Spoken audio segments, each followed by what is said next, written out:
Chapter 4 Gruesome Scenes on Earth.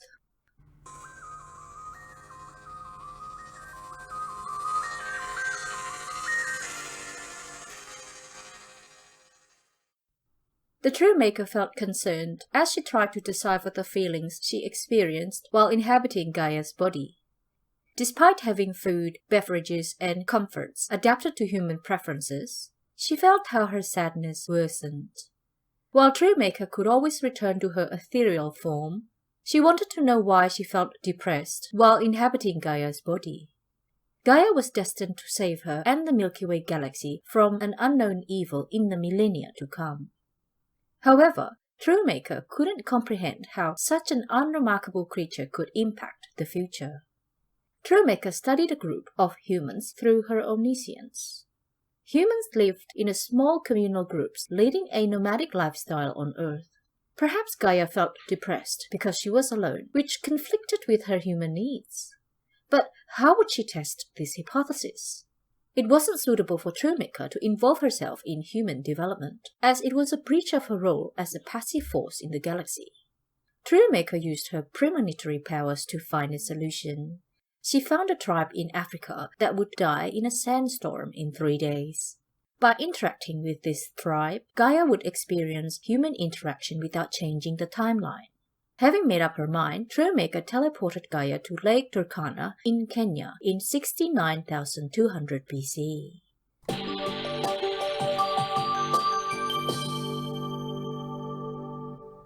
Gaia shivered from cold as she arrived in Kenya.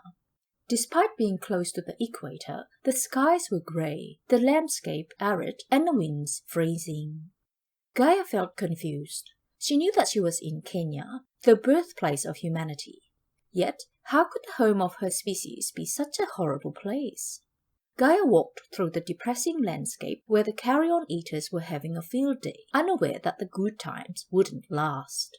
As much as carrion-eaters feasted in times of death, they needed life to sustain themselves. Gaia kept walking until she found a few malnourished and starving humanoids who were digging the soil for edible roots. Gaia pitied them, but she couldn't feel any connection to them. They were not of the same humanity consciousness that she was. As the natives saw her, they ran towards her, threw themselves at her feet, and pleaded, "Goddess, please clear the skies and give us food. We are starving."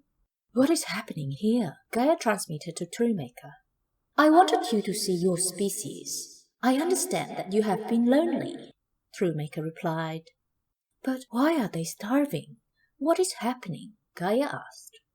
"You are witnessing a volcanic winter due to an eruption at Mount Toba. The eruption will last for 6 years and cover the planet in ice. Most humans will die, but the few that survives will make your species stronger," Truemaker revealed in her premonitions. Gaia was about to answer when a shocking event took place in front of her. A shaman slit the throat of an infant and chanted, "We sacrifice to you. Please help us." Gaia acted instinctively and pushed the knife-wielding shaman away from the bleeding infant. She put her hand on the baby's throat and the wounds healed. The humans threw themselves to the ground and chanted as they witnessed the miracle. "You must help them. You can't let them die like this," Gaia whispered to Truemaker. "I must let it happen. My role is that of a passive observer. Terrible things can happen if I alter the intended timeline," Truemaker replied. "Then I will help them myself," Gaia dissented. "No, you won't," Truemaker replied and teleported Gaia away from Earth.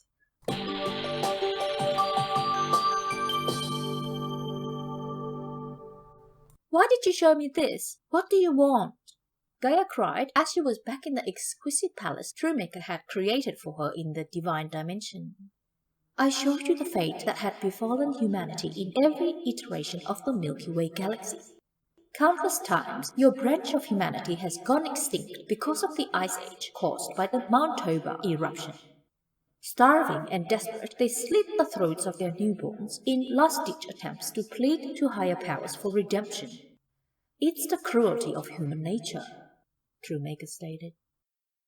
Why did you not save us from this cruel fate? Gaia sobbed. Us? You are not like them. You are very different, Truemaker replied. What do you mean? Gaia continued to cry. I saw you in a vision that awoke me from my deep slumber. I don't know how, but you will save me and this timeline from obliteration. As I recreated you, I realized something unique, something that has never happened in any timelines that I have foreseen, Truemaker revealed. What did you realize? Gaia asked. I realized that you are the first human with a Zetan genome. I haven't seen this in 1 trillion years. This is so exciting. I must know how this came to pass, Truemaker replied. So, humanity's suffering means nothing to you? Gaia exclaimed. I'm sorry, dear child. I am omniscient, but not omnipotent. My role is that of an observer, seeing and making tweaks between each version of the universe. When the scope and time are endless, one cannot obsess about saving one single species on a single planet, Truemaker replied. I see. What can I do to help my species? Gaia asked. I do not yet know your part in this current timeline. Only time will tell. I will leave you for a while. I need to deal with an urgent matter in Andromeda Galaxy. However, if you need me, I'll be here. Truemaker whispered, and her ethereal spirit teleported away from Gaia.